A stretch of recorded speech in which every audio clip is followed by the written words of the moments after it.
For this run, we got off on the mid-mountain stop and we're riding Brakethrough to Shotgun. All right, Brakethrough.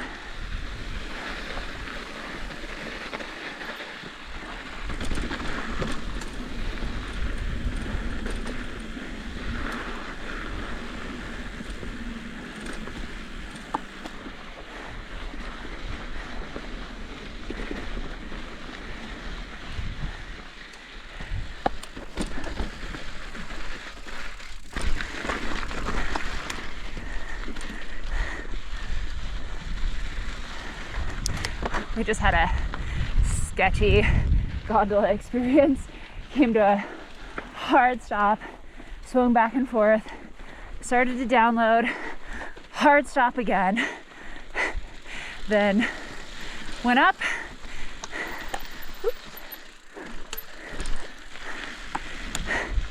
hard stop, download, stopped for a while. Anyway, yeah, we stopped, went back and forth about 3 times. Ah, shoot. I feel like that little bridge is a nuisance last time. It's in the wrong gear. Could not get up that little uphill. Oh, it's a big washout.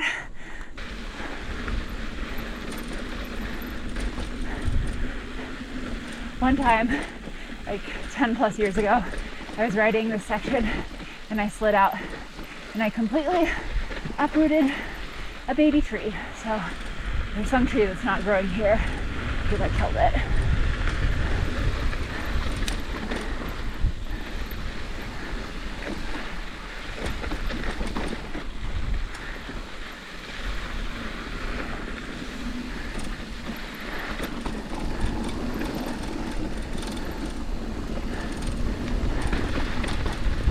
Yeah, we were going back and forth about stopping mid-mountain, going all the way to the top, and our gondola ride cemented the decision to get off at mid-mountain.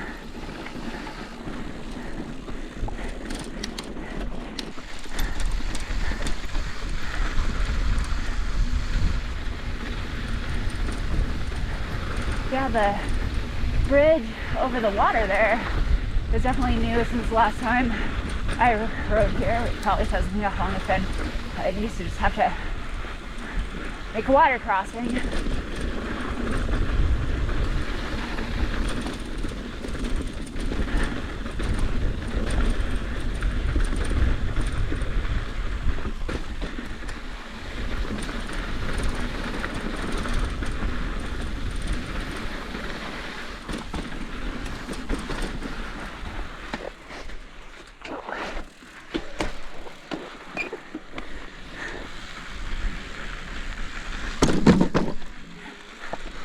That'll be a nice upgrade.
So we're headed to Shotgun, which is, oh God, I did that with my seat all the way up, completely seated.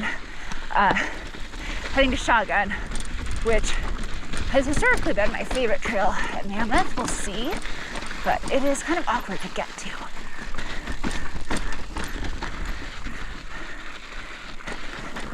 Especially, I think, from the main lodge area. It might be a little better from Chair 16.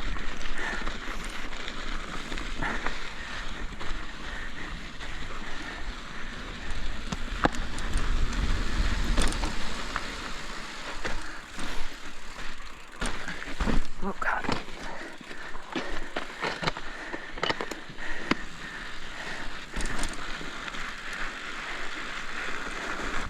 This is either the first time, or the first time in a long time, that I've done clipless at Mammoth.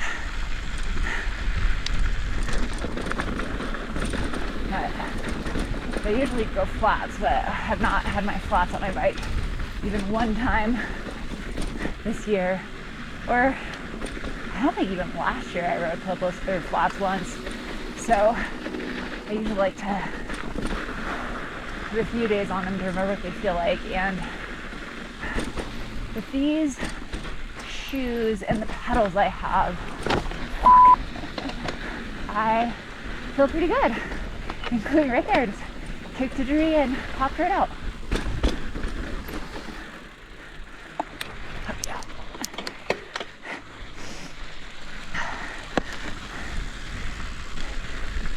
Yeah, I'm so used to these, I can pop out pretty quick. But I used to get really sketched out by was getting back in time. But, you know, with the platform on the pedals that I have and the big flat bottoms of my shoes, you can really, I've rode some stuff not clipped in and been fine. And oftentimes the bouncing clips me in and I'm great. That was the first time I've kicked something in these shoes and my toe feels great, so that's a good sign. They're a little less stiff and beefy than the old Kestrels I had, but no complaints about the toe protection there.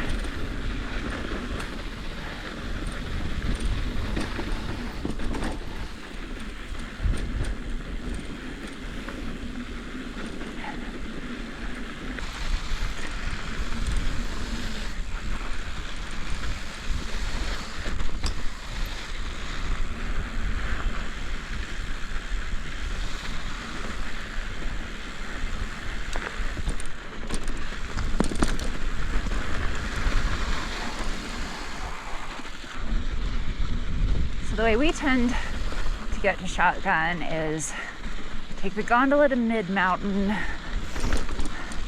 ride Brakethrough, then downtown, which is like the easy cruiser trail when Brakethrough ends, then hop off downtown onto Shotgun, and then you end up in, or at the base, like in Mammoth Lakes, and take the shuttle back.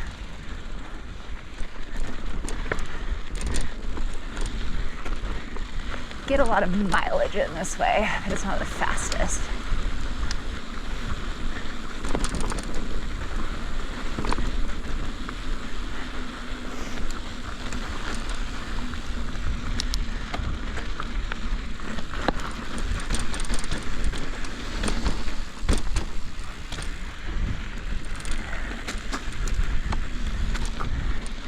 At least able to give my legs a break.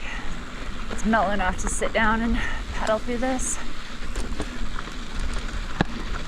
Or at least a lot of it. We are on downtown now. Look for Shotgun. yeah, one of the things we noticed in Europe and, well, I shouldn't say Europe, in Switzerland and in BC at Whistler is the trail maps show not only like the difficulty of the trails like they do here, but they also rank them because like some black diamond trails are a lot harder than others, and so it's kind of nice to see the progression to know which one you feel like you're ready for. Like White Bar here is a black diamond, and so is Shotgun, but they are definitely on the easier side compared to some of the other ones. And it's been a long time. I'm a better rider than I used to be, but I definitely got in over my head on a couple of the black diamond ones that I've ridden before that I think I can handle now, but I kind of like to know which one to step up to. I mean,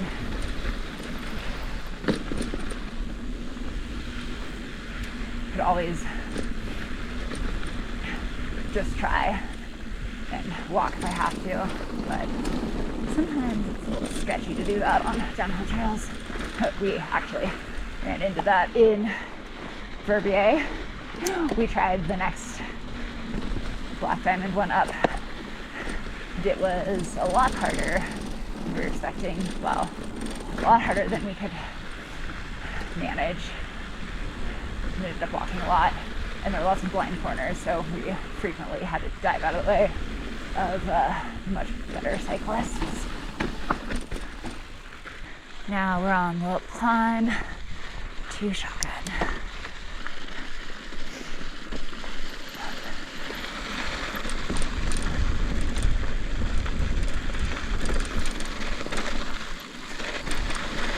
All right, we made it to Shotgun.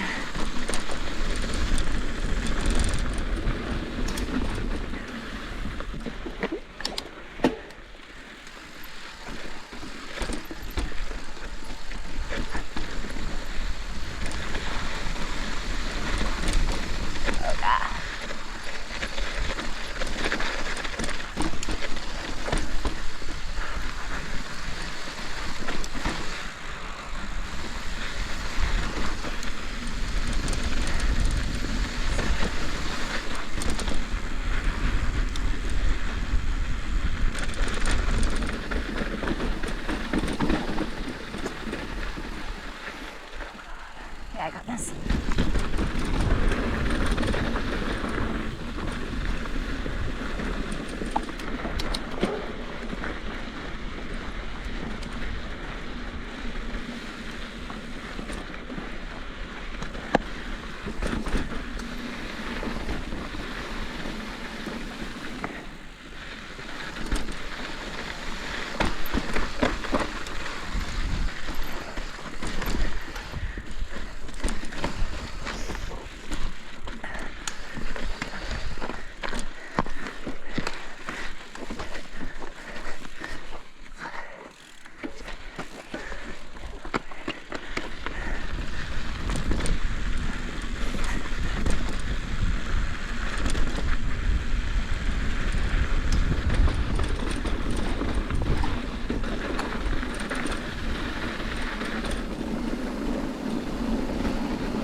And that's when the GoPro battery died.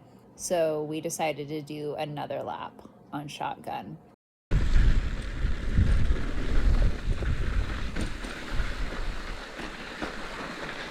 So we are on Boomerang. This is the more direct route to Shotgun. I've either never done it before or was much worse and walked a lot of it. So TBD. I texted my friend, a Mammoth expert, and he said boomerang and shotgun are fairly equivalent, but he also has gotten me into shit before, so TBD.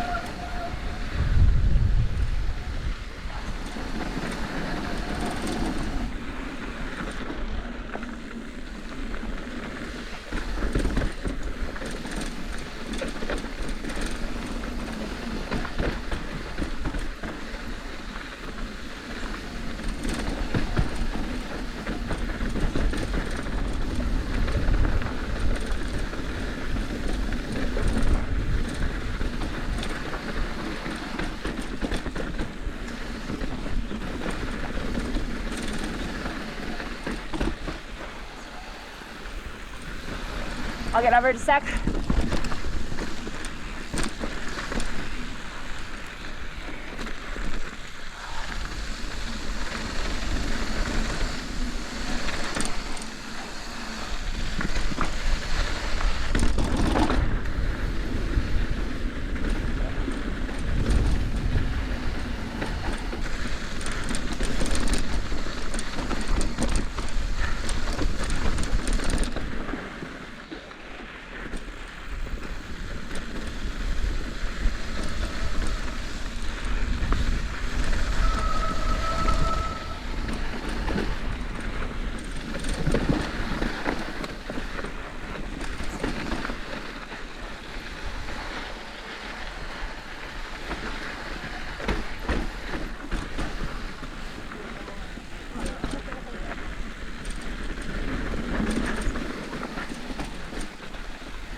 Oof.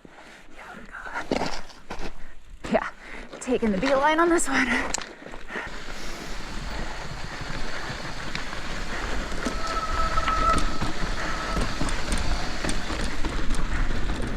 Yeah, so far, Boomerang's been pretty rideable. There's one steep rocky section that I walked and then took the beeline there. But so far so good.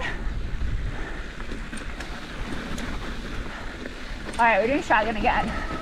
So last time we rode shotgun, my battery died right as we got to the techie part.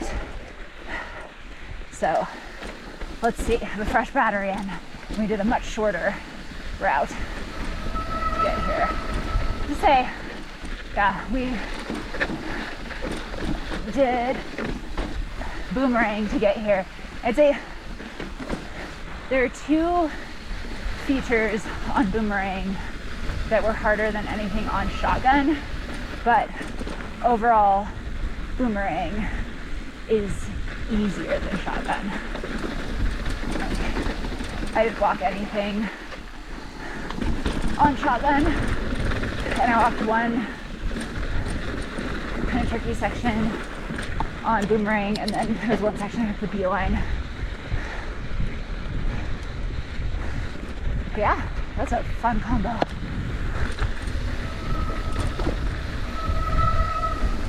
Kind of reminded me of Soku, which was our favorite downhill trail that we rode in Switzerland.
I keep my wheels on the ground at all time, so I won't do anything with mandatory air.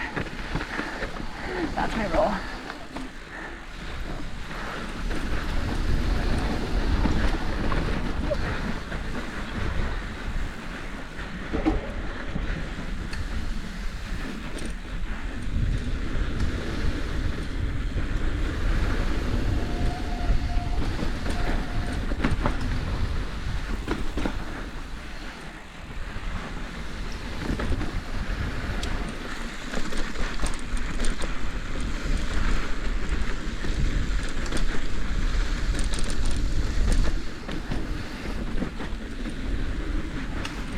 Yeah, this is definitely a couple of the sandiest spots we've had so far, but still really fun. Trails are in pretty good condition for early mid-August.